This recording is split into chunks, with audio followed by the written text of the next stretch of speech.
Hi, I'm Oscar Alvarez, and I'm the owner of Pathway Divorce Solutions. I'm a certified divorce financial analyst. I'm not a lawyer, but I know I can help you if you're going through a divorce process. Thinking outside the box, spousal support. General rules in Virginia, if you've been married less than 20 years, we'll just say 15, then spousal support generally would probably be like 7.5 years. If you've been married over 20 years, there's a good chance you could get lifetime support. Every state's different. So that's the first thing you got to think about. The next thing you got to think about is, especially if you're in mediation, is spousal support doesn't have to follow those rules. You can give and take on this. For instance, I have a case where the spousal support for one part of the income will go on for 20 years and then stop, and then the spouse will continue to receive the military pension for the rest of her life.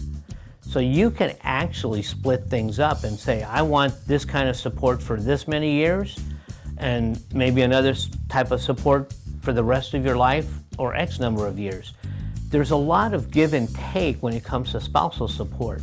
If I was a military spouse and I was entitled to lifetime income, but I wanted to give some of that up for something else, maybe the house, maybe a 401k, whatever it might be, once again, those are all options, things to think about when it comes to spousal support. The amount of spousal support you get is really a moving target, and the assessment is based on income and expenses. Both parties provide what's called a financial affidavit that tells us all your expenses and all your income.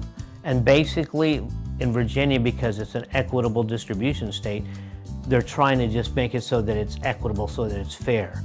If one person, stay-at-home mom, let's say, has no income, well, now what normally is going to happen is the judge will probably say probably close to half of that person's income may be eligible for that spouse.